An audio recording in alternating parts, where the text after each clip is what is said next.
REC Experience presents Real Estate, Entrepreneurship, Leadership with your host, Jazz Takhar. The REC Experience podcast is now on air. Hey, thanks for being in the REC Experience. I'm your host, Jazz Takhar, with your girl, Laura Elto Stewart. How you doing today, Elto? I am extra fabulous today because I am wonderfully starstruck today. We have an amazing guest with us from my absolute favorite TV show ever, James Harris from $1 Million Listings. So James, thank you so much for joining us. We really appreciate having you here today. Thank you, guys. I am loving both of your energy. So we're going to have a lot of fun today. And I appreciate you both having me on the podcast. Well, as Laura mentioned, you're a star on Bravo's TV hit show, $1 Million Listing LA. And I'm making Laura more of a comic book fan, but I'm a huge comic book fan. And I love to hear origin stories. Like, where did this all start for you? Like, little Jamie, not that you're that old, my man, and our viewers can see. And sorry, listeners that are driving or taking your dog for a walk, you can't see this beautiful smile. And I'm not talking about my own or Laura's, I'm talking about James's smile. Where did it all start for you, my man?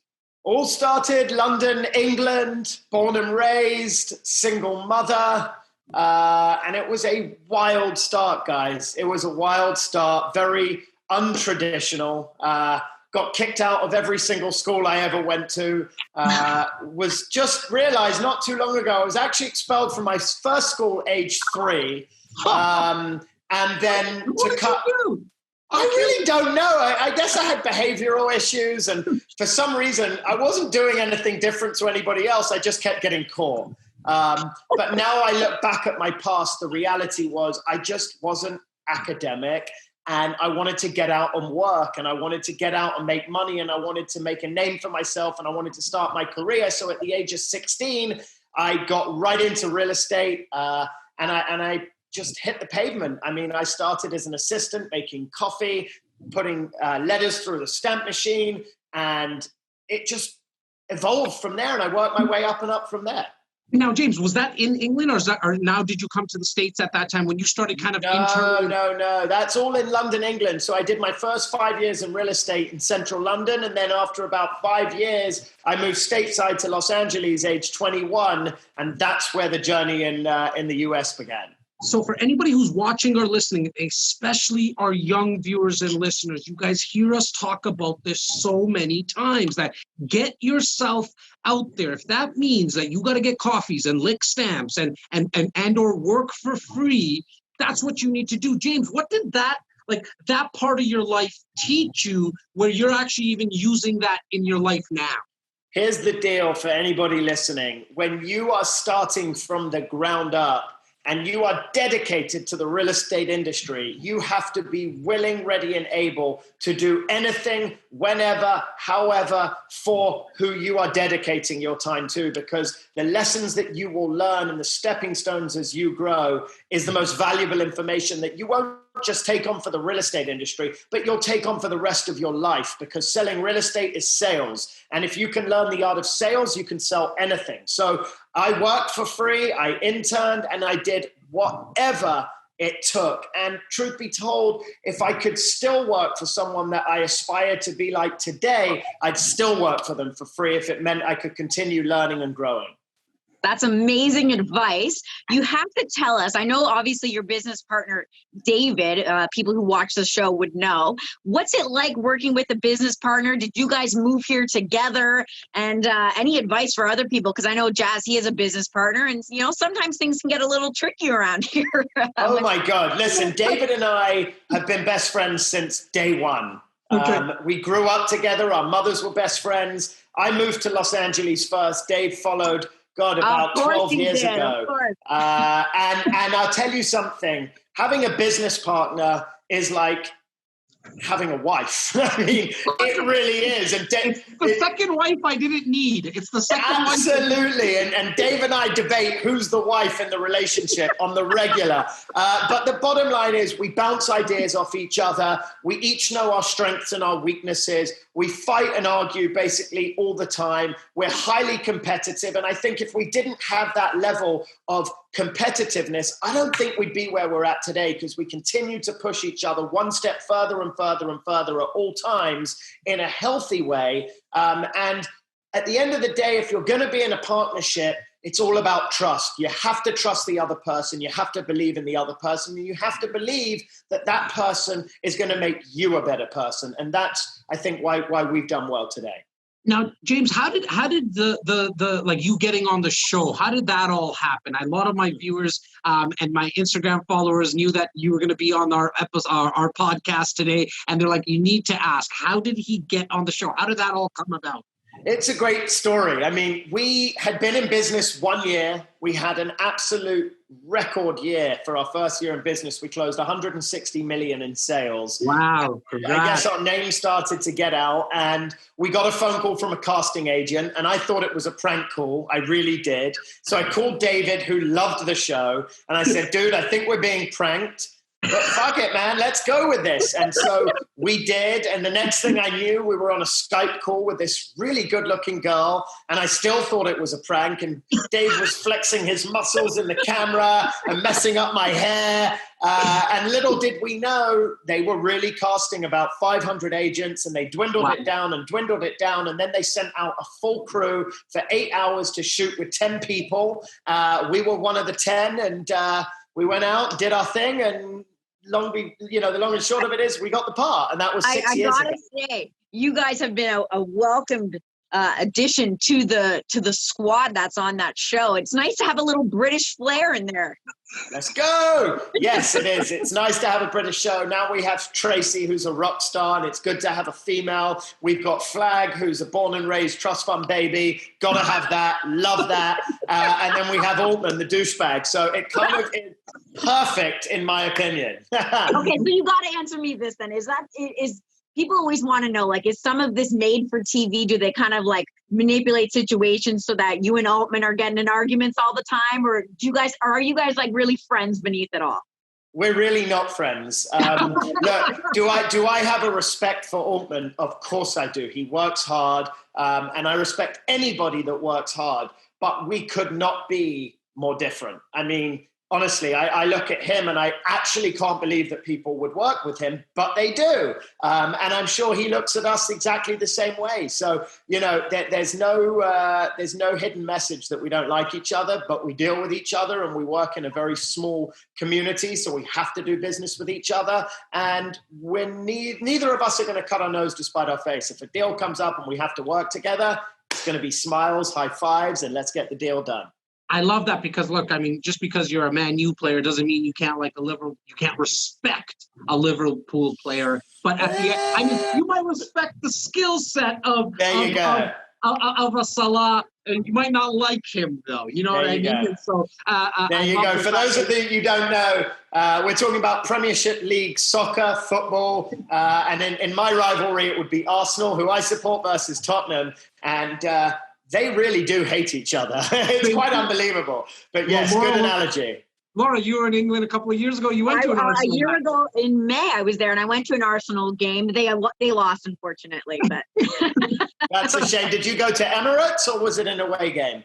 Emirates, yeah. Awesome. I'd never been to a game like that before. I'd never seen anything like it. So it was quite an experience, for sure. Yes, definitely an experience. So I'm glad you got to experience it.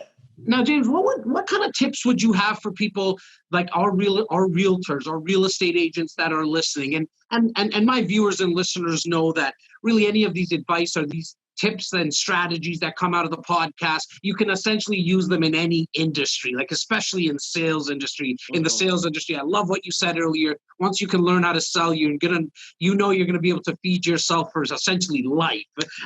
But if somebody's thinking about getting into the luxury real estate market, how does somebody go about getting into that market?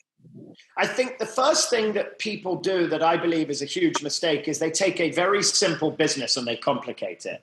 Sales is not complicated. Take it back to basics, okay? Keep it simple, keep it stupid. And in the world of real estate, we are able to look at other agents that are successful and kind of look at what they did to get where they are today. That's what I did when I started in the industry. And the two single-handed best things that were able to make me money as a new agent that had no money was sit open houses and door knock. Two very effective things. Now, post-COVID, those are two things that might be used less. Open houses, at least in California, aren't happening right now. And I think if someone knocked on my door right now, I'd run the other way. But I think you need to take over and stay up to date with what's happening. So now you have COVID, people are glued to their computers. So move into that digital space, move into that social media space, get comfortable with talking to a camera, get out there, give people information they want to hear. And no matter what you do in sales, if you're not consistent with it, don't bother doing it at all. So set targets of what it is that you're going to do. And if you say you're going to do it once a week, do it once a week. If it's twice a month, do it twice a month. Whatever it is, stick to it and continue to remain consistent, and you will be blown away with the results. Now, James, you have a beautiful family, wife, and 2 children, if I'm not mistaken. We see the pictures Everything in the back. there. Yeah, you know what's funny, guys? I'm in my mum's apartment that's right around the corner from my office. And of course, Grandma Dee Dee has photos of my children just about everywhere. So no matter where I sat in every square inch of this apartment, you'd see pictures of my kids. We get a lot of questions about people who, essentially as realtors, we're running our own businesses, and we get it a lot. Like, how do you balance it all, if at all? Do you have any tips for people? I would love to give you tips, but the only area I would say I need to personally improve is balance. I think when you're in the real estate business, you have to learn a healthy balance, and our phones will ring 24/7 if we let them. People have no boundaries. This is a business that has no boundaries. So you have to set up your own boundaries. So what I've started doing is if I'm having dinner at home, I'll try and turn my phone upside down. Or if I go on a workout, I put it on airplane mode. If I'm on a podcast right now, it's next to me, but it's on airplane mode. You have to find a healthy balance that you're comfortable with. The reality is clients aren't going to just disappear because you didn't get back to them for an hour. Our heads will tell us that they will, but they also have to respect your boundaries. And I think ultimately, when you don't take a call and you don't immediately respond to an email, there's also that level of respect as well. So there has to be a healthy balance. Everybody's different. David and myself have sort of become these guys that automatically respond and pick up every call and accommodate every showing. And that's just our style. But there still has to be a healthy balance somewhere in between. Now, I have a question for you in terms of how do you go about getting like your out of town buyers and investors for your homes in LA, like that, in that luxury kind of market? Is it all done through online? Is it done through networking?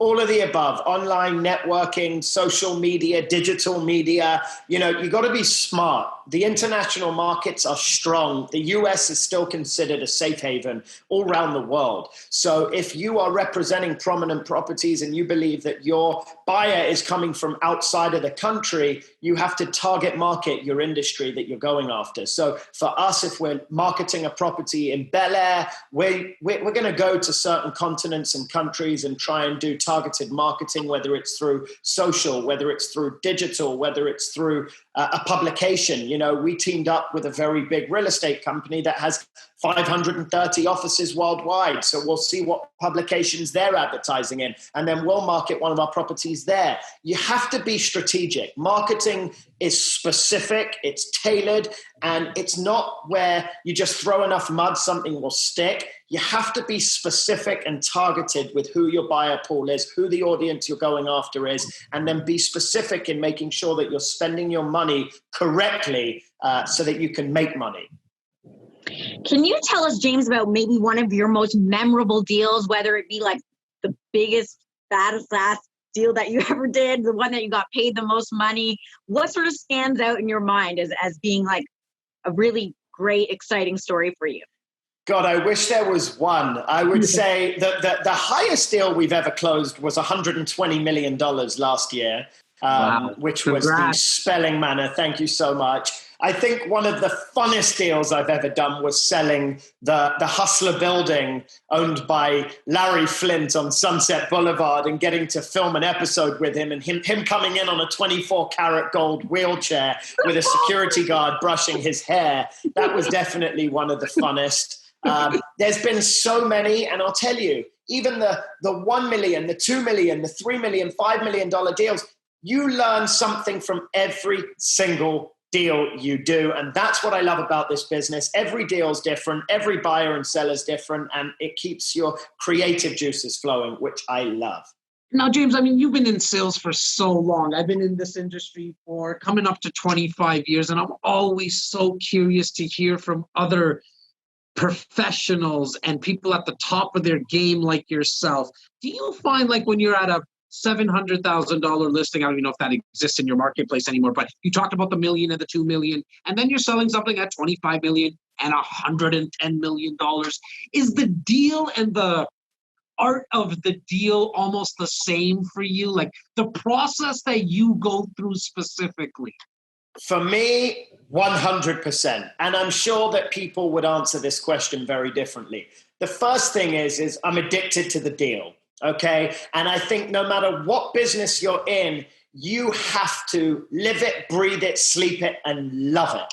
And so for me, I'm a deal junkie. I just love the deal. So whether it's $1 million, 50 million, or 120 million, we're going to treat it the same because there's always something that we learn from it. The negotiation of the $1 million deal is often harder than the $100 million deal because the $1 million deal, this could be their first home. It could be their biggest purchase of their lifetime. And there's so many more intricacies that come with it.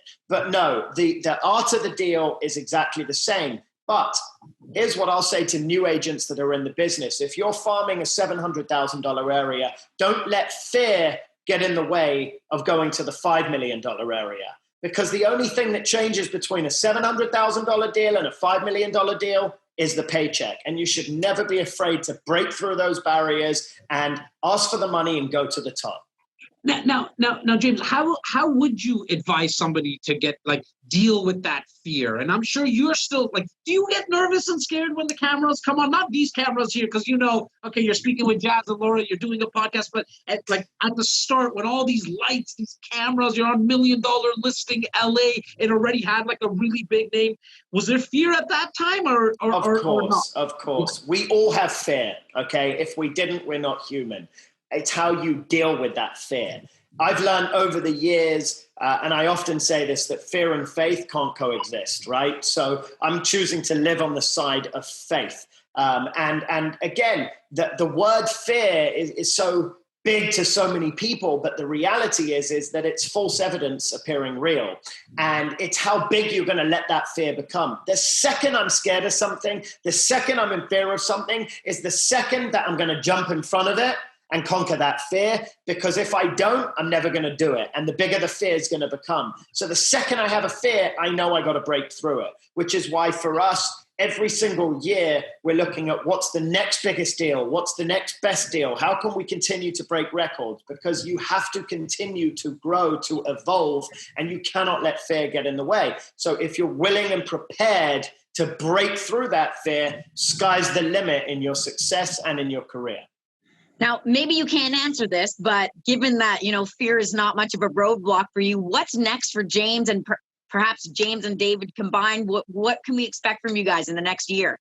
Continuing to grow our business, continuing to grow as parents, as friends, as husbands, as children, just growing and evolving. We want to continue to grow our business. Obviously, we're starting to put equity into our own deals and start to grow that portfolio. But I want to evolve as a person, and I want to become the best version of myself. And that's something that you never stop working on. And can we expect a book, James? Yes, you can. Something's in the works right now. They heard it. Yeah, we got a few couple of really exciting things in the works. A new podcast coming out called Positively Chaotic with James Harris. So definitely recommend subscribing.